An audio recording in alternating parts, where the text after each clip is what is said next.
West Bank के येज़्ज़ार settlement पे फिलिस्तीनी लड़कों ने हमला कर दिया। ये पहली बार हुआ है जब वेस्ट बैंक में एक जनता ने एक सेटलर एरिया पे हमला कर दिया है। अभी तक जो लड़ाइयां हुई हैं आप जानते हैं, आईडीएफ और रेजिस्टेंस के बीच गोलीबारी हुई है, या जो आईडीएफ की फोर्सेस और पैलेस्टीनियन युवाओं के बीच पत्थरबाजी हुई है और बम भी चले हैं, घरेलू बम। और उसके साथ साथ जो सेटलर्स हैं उनके और फिलिस्तीनी गांव वालों के बीच, जो दो गांवों के बीच में या दो छोटे शहरों के बीच में जो सीधे आमने सामने का टकराव होता है। 72 घंटे हो गए हैं येज़्ज़ार सेटलमेंट पे हमला किए हुए। आज वो खबर आई है और येज़्ज़ार सेटलमेंट पे एक नहीं 13 हमले किए हैं। कितने सेटलर्स घायल हैं अभी तक ये क्लियर नहीं है, क्योंकि आईडीएफ वहां पहुंच नहीं पा रहा है। वहां पर एक बगल में ओसारिन गांव है फिलिस्तीनी, वहां जब आईडीएफ घुसने की कोशिश करता है, जब येज़्ज़ार जो कि नाब्लस, दोनों नाब्लस में है, येज़्ज़ार की तरफ जब बढ़ने की कोशिश करता है तो ओसारिन के जो फिलिस्तीनी हैं वो रास्ता रोक देते हैं। आईडीएफ की फोर्सेस गोली चला रही हैं, हवा में भी उन्होंने गोली चलाई, रबर बुलेट भी चलाई, लाइव बुलेट्स भी चलाई है।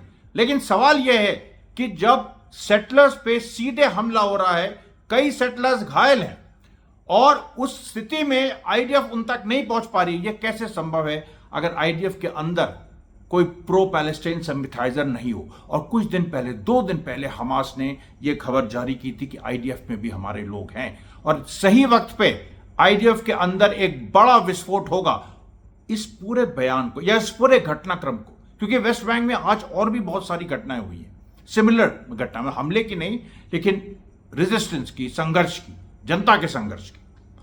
और इस स्टेटमेंट को आप, जो राइट विंग मिनिस्टर नेतन्याहू सरकार में है स्मोत्रिच, उसके उस बयान से आप मिलाइए। उसने कहा अब कोई बाधा नहीं है, अब 15 मई तक हम समय देंगे।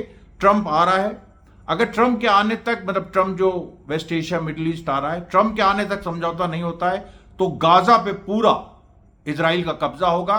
गाजा के जो 20 लाख लोग हैं उनको हम लोग एक छोटी सी जगह जो कि साउथ में है, मोराग, जो अपना इन्होंने एक बनाया है जिससे नेटजरी में एक्सेस बनाया था, वहां से गाजा वासियों को बाहर कर रहे थे, मतलब गाजा के बाहर कर रहे थे। अब कह रहे हैं मोराग में उनको हम ठूस के और वहां से गाजा के लोगों का पलायन शुरू करा देंगे, आप जीत जाएंगे, ये हो जाएगा, वो हो जाएगा, मजा आ जाएगा। मतलब आप सोचिए, ये सब पागलों वाली जो बात हुई ना, मतलब तुम वहीं पर टनल्स हैं, तुमने एक टनल, एक बंकर बस्टिंग बॉम्ब तुम्हारा एक टनल तक नहीं पहुंचा, तुमने एक टनल डिस्ट्रॉय नहीं की, सच्चाई तो बताओ ना।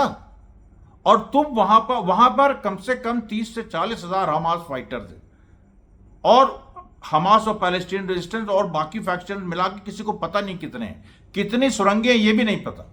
वो तुम यहां पर उनको फिलिस्तीनियों को बाहर करोगे, वो उधर अभी उन्होंने बाहर से हमला किया था 7 अक्टूबर 2023 से ओवरग्राउंड, अब अंडरग्राउंड करेंगे और अंडरग्राउंड करके इतना मारेंगे कि जो तुमने गाजा में जो फिलिस्तीनियों, जो इजरायली सेटलमेंट्स है, उनका क्या होगा वो तो चलो अलग बात है। लेकिन जो तुमने एक लॉटरी यूनिट वहां बनाई है कि लॉटरी निकाल के वहां सोल्जर्स को, जो कि हास्यास्पद है। देखिए, जब किसी भी ताकत का पतन होता है तो ये होता है। पतन का दूसरा जो प्रमाण है, यमन ने अभी तक, आज देखिए दूसरा दिन हो गया है जब यमन ने बेन गुरियन एयरपोर्ट पे धमाका किया था। आज दूसरे दिन सारी हवाई यात्रा है बेन गुरियन एयरपोर्ट पे, और वो इजराइल का अकेला इंटरनेशनल एयरपोर्ट है। इजराइल में, पूरे इजराइल में, इतना बड़ा देश है, इतना विकसित देश है, पर कैपिटा इनकम उसकी मतलब भारत से कम 10 गुना ज्यादा है, और उस जैसे देश में केवल एक इंटरनेशनल एयरपोर्ट है, बेन गुरियन एयरपोर्ट, और उसको यमन ने बंद कर दिया है। यमन जो कि सऊदी अरेबिया, जो कि पूरे अरेबिक वर्ल्ड का सबसे गरीब देश है, जिसके पास आप कहते हो कि अच्छा, आज उसके बदले में इजराइल और अमेरिका ने कम से कम 20-25 एयर स्ट्राइक्स की। इजराइल ने अलग से हुदैदा पे की, अमेरिका ने सना पे की, उनके कैपिटल पे। क्या हुआ? नहीं, आप ये बताएं, आप सोचिए, मतलब सिविलियंस की मौत जो आमतौर पे होती है वो भी नहीं हुई, कोई क्रिटिकल किसी इंफ्रास्ट्रक्चर पे नहीं मारा। अच्छा, सना इंटरनेशनल एयरपोर्ट, वो भी यमन का एक अकेला इंटरनेशनल एयरपोर्ट, वहां इजराइल ने बम्बार्डमेंट किया। लेकिन यमन के लोग कह रहे हैं कि सना में तो जिसको आना है वो आएगा, चाहे वो जैसे आएगा। लेकिन बेन गुरियन में पूरी दुनिया में कोई एयरलाइन फ्लाइट अपनी नहीं भेज रही है। कितने दिन ये चलेगा? और यमन ने क्या कहा है, जब बड़ी बात जो थंबनेल में भी है, यमन ने कहा है हमने लाल सागर, हमने समुद्र में हमने समुद्री रास्ते में आवागमन रोक दिया, हम अब हवा में आवागमन रोक देंगे। यमन के आदेश से इजराइल की एयर स्पेस बंद। ये कहने की हिम्मत किसी की है? यमन के आदेश से इजराइल की एयर स्पेस बंद। यह सच्चाई है। और भारत में बड़े बड़े लोग हो कह रहे हैं कि वो देखिए जो इंटेलिजेंस फेलियर हो गया पहलगाम में, तो वो देखिए इजराइल इतना बड़ा देश, 7 अक्टूबर इंटेलिजेंस फेलियर। अरे यार, इंटेलिजेंस फेलियर था। हमास ने तुम्हें, हमास की सुपीरियर इंटेलिजेंस थी। 7 अक्टूबर को यह हुआ, हमास की सुपीरियर इंटेलिजेंस थे, इजराइल पे भारी पड़ गई। ये क्यों नहीं कहते हो? इंटेलिजेंस फेलियर नहीं था। अब इस पूरे एक एक रिपोर्ट आ रही है, एक एक एरिया की रिपोर्ट आ रही है, कफ रजा की, नहालोस की, हवेत उसरी जो एक सेटलमेंट है उसकी, किबुट्स बेरी की, तमाम जो सेटलमेंट्स हैं, जिकिम की रिपोर्ट हमने बताई थी जो समुद्र के पास है। 1 हफ्ता इजरायलियों की लाशें पड़ी रही, कोई पूछने वाला नहीं था। और ये जो पूरी जो सिचुएशन बन रही है, जिस तरीके से जो इजराइल का जो एक डाउनफॉल हो रहा है। आप देखिए यमन के कहने पे एक तो हवाई में, मतलब उनकी जो एयर स्पेस है, जो हवाई स्पेस है, पूरी की पूरी बंद हो गई। और फिर वो बम्बार्डमेंट यमन पे कर रहे हैं। लेकिन यमन ने यह कह दिया है कि जैसे कोई जहाज इजराइल की तरफ जाता था उसको वो बॉम्ब करता था, वैसे ही कोई जहाज अगर आएगा इजराइल तो उसको बॉम्ब कर देगा। पूरा ये दबंगई कभी नहीं किसी ने देखी। जो अमेरिका ने आतंकवादी पाले, वो भी बड़ी बड़ी बातें करते थे, 9/11 कर दिया उन्होंने। अरे यार, क्या 9/11 तुमने किया? अमेरिका के और इजराइल की मदद के बिना वो हो सकता था क्या? तुम बताओ। लेकिन ये जो हो रहा है, ये इंसाफ की लड़ाई हो रही है। जो 9/11 जिन्होंने किया, कायर थे। 26/11 भारत में किया, कायर थे, इनोसेंट्स को मारते थे। अमेरिका इजराइल के लोग थे, मैंने उसी समय कहा था। और ये देखिए, ये हैं जांबाज इंसाफ के सिपाही जो क्रांति के लिए एयर स्पेस बंद कर दे रहे हैं। और उन्होंने वार्न किया कोई भी जहाज यहां ना आए। अब ये इजराइल ने ह्यूमैनिटेरियन ब्लॉकेड गाजा में किया, यमन ने उसका एयर ब्लॉकेड कर दिया। अब बताओ तो, अब आओ आमने सामने। और अगली बार जब यमन बेन गुरियन एयरपोर्ट पे मारेगा तुम, ये क्योंकि जहाज तो देखिए इजराइल फिर से कहने लगेगा कि नहीं अब सब सेफ है, 2-3 दिन से यमन की बम्बार्डमेंट नहीं हुई, तो फिर जो हवाई जहाज़ें आने लगेंगे और फिर यमन मारेगा तब। क्योंकि यमन का तुम एक भी कैपेबिलिटी डिस्ट्रॉय नहीं कर पाए हो। तुमने अनाउंस तक, तुम्हारी इतनी भी औकात नहीं कि तुम अनाउंस कर दो कि हाँ ठीक है, फर्जी अनाउंस कर दो कि हमने 2 उनकी मिसाइल जो सेंटर्स थे या लॉन्च पैड्स थे हमने उड़ा दिए। वो भी नहीं तुम कर सकते। फर्जी भी तुम नहीं बोल रहे, क्योंकि तुम्हारे पास फर्जीवाड़ा करने के लिए भी जो एक सिस्टम है वो है ही नहीं। फर्जीवाड़ा करने के लिए जो सिस्टम है वो नहीं। अच्छा, एक और बड़ी बात, ईरान। आज देखिए एक आयरलैंड का पॉलिटिकल डेलीगेशन, आयरलैंड का जो इंग्लैंड के पास देश है, जो इंग्लैंड का एक तरह से गुलाम था, फिर इंग्लैंड से 1920 में आज़ादी मिली उसको। और आयरलैंड के लोग भारत के लोगों की बहुत रिस्पेक्ट करते क्योंकि भारत ने भी आज़ादी की लड़ाई लड़ी। अब आयरलैंड की पूरा एक डेलीगेशन ईरान पहुंचा। अच्छा, आयरलैंड वेस्टर्न पावर है, उसको माना जाता है वेस्टर्न गोल का ही। भाई कोई ऐसा तो है नहीं कि वो एशिया में है या इसमें है, वो है वेस्टर्न पावर, लड़ा है वो आज़ादी की लड़ाई, लेकिन है वेस्टर्न पावर। तो उसको अपनी ही टीम में लोग मानते हैं, या इजराइल अमेरिका अपनी ही टीम में मानते हैं। आयरलैंड के लोग ईरान गए और ईरान में और उनके एमपीज गए, और महिला उसमें कई महिलाएं थी। और आयरलैंड कैथोलिक देश, वहाँ कैथोलिक रिलीजन है। और वहाँ पर जो महिलाएं हैं, वहाँ उन्होंने कहा कि ये तो जो ईरान में बातें होती थी कि महिलाओं का उत्पीड़न होता है, ये होता है, हमें तो नहीं दिखा। हम तो देख रहे हैं महिलाएं काम कर रही हैं। कई जगह 40% वर्कफोर्स महिलाओं की है। ये देखिए, यही सब बात। दूसरी बात उन्होंने कही, महिलाएं हैं ये, और ये वेस्टर्न महिलाएं जो फेमिनिस्ट हैं, जो नारीवादी हैं। इन्होंने कहा हम क्यों झूठ बोलेंगे, और हमें क्या ईरान दे देगा? क्या ईरान पैसा देगा कि तुम इतना ये 2000 पाउंड लो और ये बोल दो, हंसी आती है। मतलब आयरलैंड के एमपीज को ईरान पैसा देगा? ये जो अमेरिका इजराइल या इजराइल टाइप जो एक विकृत मानसिकता जो हर जगह बोलती रहती है, भारत में भी कुछ इस टाइप के फेमिनिस्ट टाइप के लोग फर्जी इस तरह की बातें बोलते हैं ईरान के बारे में, सीरिया के बारे में, मिडिल ईस्ट के बारे में। लेकिन सच्चाई देखिए छुप नहीं सकती, वो सामने आ जाती है। उसके बाद देखिए आज और जो बड़ी खबरें हमारे पास हैं वो, उसमें एक बड़ी खबर है टर्की से आई है, मतलब जबरदस्त। उसमें क्या है कि जो अब देखिए 17 सितंबर 2024 को मेरे ख्याल से सैयद हसन नसरल्ला की शहादत हुई थी लेबनान में, और पेजर अटैक्स उसके आसपास हुए, और कितने हिजबुल्लाह के लोग मारे गए। अभी अब जाके हिजबुल्लाह उससे उबर रहा है। हालांकि हिजबुल्लाह ने उस समय कहा था कि उतने नुकसान के बाद भी अगर उसको 20 दिन और मिल जाएं तो इजराइल को वो धूल चटा देगा। लेकिन चलिए वो एक परिस्थिति है, अब फिर हिजबुल्लाह तैयारी कर रहा है, दमखम से वो उतरेगा मैदान में। एक खबर यह आई है कि करीब 17 सितंबर को यह हुआ, उसके बाद उसी के आसपास पेजर अटैक्स हुए लेबनान में। टर्की ने 20 सितंबर को इजराइल का एक शिपमेंट पकड़ा जो इजराइल के मोसाद ने ताइवान से ऑर्डर किया था लेबनान, और वो सीरिया के थ्रू लेबनान जा रहा था, और टर्किश इंटेलिजेंस ने उसको पकड़ा। नहीं सॉरी, ताइवान से टर्की, टर्की से वो लेबनान जा रहा था, और टर्की ने और टर्किश इंटेलिजेंस ने उसको पकड़ा। अब सवाल ये उठता है, अगर उस समय टर्किश इंटेलिजेंस ने पकड़ा तो उसी समय क्यों नहीं कहा? ये देखिए, ये जो टर्की की पोजीशन है या जो अर्दोगन की पोजीशन है, उसमें जो एक दोहरा, उसको हम दोगलापन नहीं कहेंगे, उसको दोगलापन कह के बहुत उसको रिड्यूस कर देना है। क्योंकि टर्की देखिए उसकी जनता फिलिस्तीन के साथ है बहुत ज़बरदस्त। मैंने अपने सोशल मीडिया, मैंने एक्स में देखा है, सब जगह टर्किश जो हैंडल्स हैं बड़े बड़े कंसिस्टेंट और मजबूत होते हैं। टर्की के लोग बड़े ठोस हैं, और वो तो उनका जो सपोर्ट है वो है। अब यहाँ पर जो अर्दोगन की पॉलिटिक्स रही है, वो देखिए परिस्थितियाँ इतनी अब बदल रही हैं। और मैं आपको बताऊंगा, मैंने एक जो डीबी लाइव पे एक आज इंटरव्यू दिया था, उसका मैंने कुछ अंश डाला भी है, और उसका आपने उसका समर्थन भी किया है, अच्छा उसका रिस्पांस है।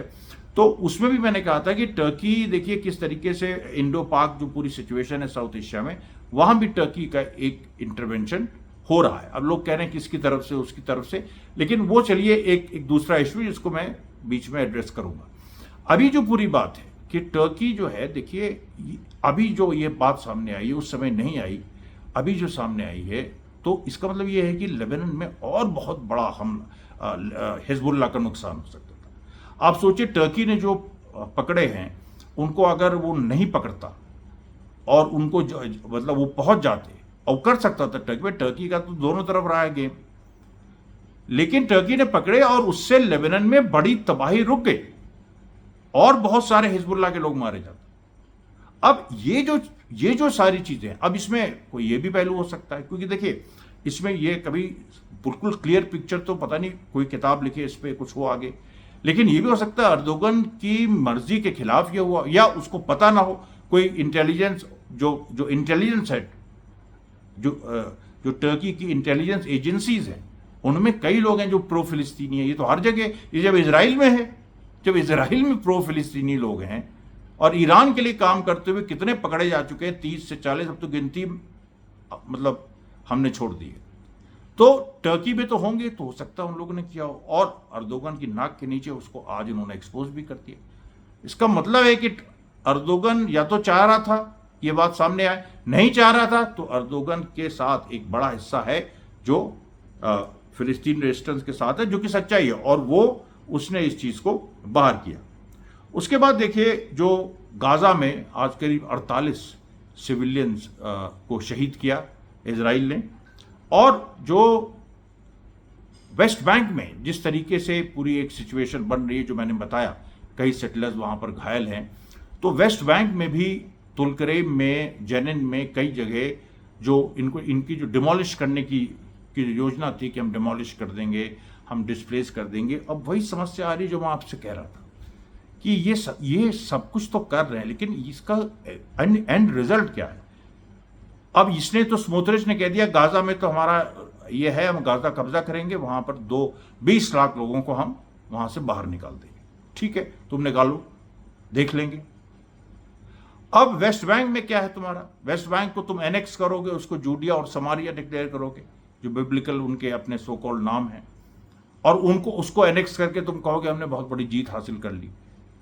लेकिन तुम वेस्ट बैंक को एनेक्स कैसे करोगे? वहां तो 30 लाख लोग हैं, ना ही तुम उनको बाहर भेजोगे। बाहर भेजने की बात करो, कौन कहां भेजोगे उनको, कैसे भेजोगे? वो इतना बड़ा एरिया है, वो गाजा की तरह है नहीं। तो इसलिए देखिए, यही सब बातें, ये जो गाजा और वेस्ट बैंक में इनका जो पूरा एक गुब्बारा है, वो देखिए ऐसे फटा है कि मैं क्या बताऊं आपको। फिर अमेरिका में देखिए, अमेरिका की मिशिगन में प्रो पैलेस्टीनियन स्टूडेंट एक्टिविस्ट पे बकायदा केस चला कि इन लोगों ने इजराइल का विरोध किया है, इन्होंने ये किया है, एंटीसेमिटिज्म वगैरह का। उस मिशिगन कोर्ट ने उसको डिसमिस कर दिया। जीत हुई प्रो पैलेस्टीनियन स्टूडेंट एक्टिविस्ट की। और जो लेबनीज अमेरिकन अटॉर्नी है आमिर मकलेद, उसने बकायदा कोर्ट में फ्री पैलेस्टाइन के नारे लगाए। उसका वीडियो है, वो मेरे एक्स और टेलीग्राम में पड़ा हुआ है। उसके बाद देखिए, जो ट्रंप के व्हाइट हाउस से जो एक पूरी बातचीत आई है कि वहां पर अब जैसे जो उसके डिफेंस सेक्रेटरी को ट्रंप को हटाना पड़ा, अपने डिफेंस सेक्रेटरी को, वॉल्ट्स को, जो कि प्रो इजरायली था। तो ट्रंप कह रहा है कि मतलब ट्रंप के व्हाइट हाउस से ऐसी खबरें आ रही है कि इजराइल का जो ये जरूरत से ज्यादा हस्तक्षेप है, ये ट्रंप को पसंद नहीं आ रहा है। जो ईरान के मामले में जो इजराइल का जरूरत से ज्यादा हस्तक्षेप है, ये ट्रंप इसको एक्सेप्ट नहीं कर रहा और उसको लेकर रिजेंटमेंट है। फिर आप देखिए, इजरायली ऑथर डैनी सित्रिनोविक्स, इन्होंने इजरायली न्यूज़पेपर मारिव में लिखा कि इजराइल को यूएस का जो एक बातचीत चल रही है ईरान में, इसमें जबरदस्ती नहीं पड़ना चाहिए। क्यों? क्योंकि इसमें देखिए, अगर ट्रंप इनसे नाराज हो गया, अभी तक ट्रंप का खौफ देखिए कि अगर ट्रंप इनसे नाराज हो गया तो उसके बाद आने वाले दिनों में इजराइल को बहुत बड़ी प्रॉब्लम फेस करनी पड़ेगी। ट्रंप अगर अड़ गया तो इनको फिर से सीज फायर करना पड़ सकता है। अभी ट्रंप ने मौका दिया हुआ है 15 मई तक का। अब ये सोच रहे हैं गाजा में हम 15 मई के बाद कब्जा कर लेंगे, लेकिन ट्रंप पलट गया और उसने कहा कि अच्छा तुम कब्जा करने की सोच रहे हो, इधर आओ, जरा अमेरिका आ जाओ, बात करनी है। जैसे नेतन्याहू को पिछली बार बुला लिया था और ह्यूमिलेट किया था। ये जो सारी पूरी जो एक सिचुएशन है, वो एक इजराइल को अनसेटल कर रही है। उसके बाद देखिए, लुफ्टांसा से लेके तमाम एयरलाइन से इजराइल ने अपील की कि नहीं आप लोग अपनी उड़ान रिज्यूम करिए, उन्होंने मना कर दिया, वही यमन के डर से। उसके बाद जो एक पोलैंड के प्रधानमंत्री टस्क और हॉलैंड के प्रधानमंत्री शूफ, ये दोनों लिबरेशन डे मना रहे थे पोलैंड में। लिबरेशन डे चल रहा है ना, वर्ल्ड वॉर सेकेंड। इसी समय 8 मई को जर्मनी ने सरेंडर किया था, तो उसी का पूरा आज 6 मई है। अमेरिका में, इसमें रशिया में बहुत बड़ी विक्ट्री परेड हो रही है, सब कुछ। तो उसमें एक स्मोक बॉम्ब चल गया, और उस स्मोक बॉम्ब के पीछे क्या था? उस स्मोक बॉम्ब के पीछे ये था कि पोलैंड और तमाम कंट्रीज को तो रशिया ने लिबरेट किया। उस समय यूएसएसआर, कम्युनिस्ट यूएसएसआर, उसने लिबरेट किया था, और ये पोलैंड के लोगों ने चलाया है ये जो स्मोक बॉम्ब। उनके प्रधानमंत्री और हॉलैंड के प्रधानमंत्री दोनों के सामने, जैसे भगत सिंह ने स्मोक बॉम्ब चलाया था ब्रिटिश असेंबली में, वो उस तरह का। तो स्मोक बॉम्ब इन्होंने चलाया, और स्मोक बॉम्ब चला के किसने चलाया वो अभी तक पकड़ा नहीं गया। लेकिन उसमें पूरा मकसद ये सामने आया कि जो ईस्ट यूरोप में भी जो एक प्रो रशियन सेंटिमेंट्स हैं और जो एक प्रो पैलेस्टीनियन सेंटिमेंट्स हैं, ये भी सामने आए, क्योंकि उन दोनों में काफ़ी सिमिलैरिटी है, प्रो रशियन और प्रो पैलेस्टीनियन सेंटिमेंट्स में, खासतौर पे ईस्ट यूरोप में। उसके बाद देखिए, जो डोनाल्ड ट्रंप की आज अर्दोगन से लंबी फ़ोन पे बात भी हुई, जिसमें रशिया यूक्रेन वॉर और गाज़ा वगैरह सब डिस्कस हुआ। दोनों ने एक दूसरे को अपने देश में इनवाइट किया कि आप आओ। उसके बाद देखिए, जो दूसरी खबर आई है चाइना से, कि चाइना का जो पूरा यूएस की टेक कंपनीज को चाइना कैसे क्रश कर रहा है धीरे धीरे। उसमें हमने आपको बहुत सारी बातें और बताई थी पहले। आर्म्स इंडस्ट्री में भी जो एल्युमिनियम रॉकेट्स चाइना ने डेवलप किए हैं। अब जो इन लोगों ने जो एक तरह से हुआवी जो चाइनीज कंपनी है, इसकी सीक्रेट चिप वॉर अब चिप वॉर जो है, इसमें देखिए चाइना एक सीक्रेट नेटवर्क बना रहा है चिप फैक्ट्रीज का शेंजन में, और क्योंकि यूएस के सैंक्शंस लगे हैं, तो बहुत सारी चीज़ें जो यूएस से इंपोर्ट होकर चाइना में असेंबल होती थी, चिप, ये कंप्यूटर चिप्स और सारी चीज़ें, तो वो ज़्यादा महंगी हो गई ऑब्वियसली। लेकिन चाइना ने एक तो पहले से रिसर्च में इन्वेस्ट किया हुआ था, दूसरा उसने एक सीक्रेट नेटवर्क एक्टिवेट कर दिया, जो मेरे ख्याल से ऐसे ही समय के लिए था, जब यूएस से जब ट्रेड वॉर होगी तो ये चाइना करेगा, पहले से चाइना ने सोच रखा। अब उसने एक्टिवेट कर दिया और ये जो है बड़ा सफल हो रहा है, और यूएस सैंक्शंस के ये खिलाफ जा रहा है, और कल को यूएस का जो चिप मार्केट है उसको ये वहाँ पर भी जा सकता है। हालांकि चाइना के ऊपर ये मतलब टैरिफ्स लगे हैं, लेकिन फिर भी चाइना का अपना तरीका है, वो इस तरह से करके किसी थर्ड पार्टी से, थर्ड कंट्री के थ्रू बहुत सारी चीज़ों को स्मगल भी करा सकता है। ये कोई बड़ी बात चाइना के लिए नहीं है। उसके बाद देखिए जो एआई चिप्स हैं, इसमें एआई चिप्स हैं, इसमें आपका जो पूरा मतलब आप सोचिए, एक डिलन पटेल नाम के भारतीय मूल के डिलन पटेल नाम के एक सेमी एनालिसिस एक चलाते हैं, यूएस बेस्ड हैं। इन्होंने कहा कि हमने कभी नहीं देखा कि पूरी जो चिप मार्केट की सप्लाई चेन है उसको एक देश कंट्रोल करने की कोशिश करे। ये पहली बार हमको देखने को मिल रहा है। अच्छा, ये एक तरफ हो रहा है, इसके साथ आर्टिफिशियल इंटेलिजेंस और तमाम और मामलों में जो चाइना की सुप्रीमेसी बढ़ रही है वो तो है ही। उसके बाद देखिए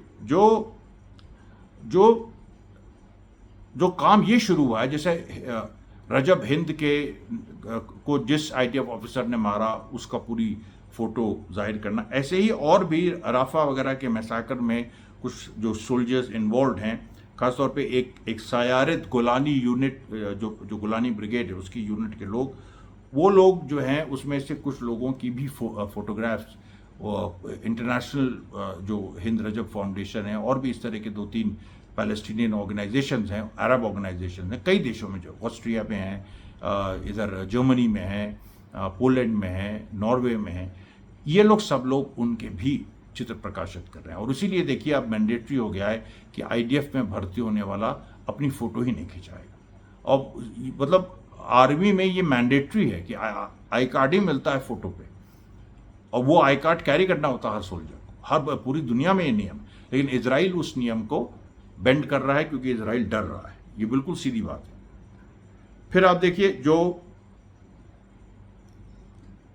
अपने जो महमूद अब्बास हैं गद्दार, इनकी ये हालत हो गई है कि इन्हीं के लोग जो इन्होंने अपॉइंट किए थे कि हाँ ठीक है, तुलकरेम तुम देख लो, तुलकरेम का मेयर तुलकरेम के मेयर तुम हो, जैन के मेयर तुम हो, इन्हीं के लोग अब कह रहे हैं कि फिलिस्तीनी रेजिस्टेंस का जो हथियार है वो बहुत ही ज़रूरी है, क्योंकि इजराइल ने ये डिमांड रखी थी कि हमास हथियार डाले। फिर महमूद अब्बास ने मीटिंग की थी जिसमें उसने गाली भी दी थी हमास को, कहा था कि ये प्रिजनर्स लौटाओ, ये करो वो करो, हथियारों की भी बात उसने कही थी कि तुम्हारे पास क्या अधिकार है, हथियार तो हमारे पास होने चाहिए। इनके पास जो हथियार हैं वो इजराइल ने उसकी सप्लाई रोक दी है। महाकंडम अगर हमास से इनकी लड़ाई हो जाए, हमास इनको मतलब लोग कहते 2 घंटे की ज़्यादा लड़ाई चलेगी ही नहीं जो हमास के पास हथियार। हमास तो इस्तेमाल नहीं करता क्योंकि फ़िलिस्तीनी ही मारे जाएंगे, तो वो तो मौका पूरा दे रहा है। लेकिन वो चीज़ होगी, अगर नहीं हुआ वेस्ट बैंक में जिस दिन जनता का, वो बस इंतज़ार कर रहे हैं, जनता का उबाल जैसे बढ़ रहा है, वो जैसे ही जनता का उबाल बढ़ा, हमला हुआ, तो महमूद अब्बास की भी फोर्स के 10-15 लोग भी लिंच हो गए, जनता ने लिंच कर दिया फिलिस्तीनी के, तो उनका खेल खत्म हो जाएगा। तो ये देखिए आज के समाचार, और कल मैं फिर आपके सामने हाजिर होऊंगा, कोशिश करूंगा 2 वीडियो के साथ। तब तक के लिए धन्यवाद साथियों, बहुत बहुत धन्यवाद।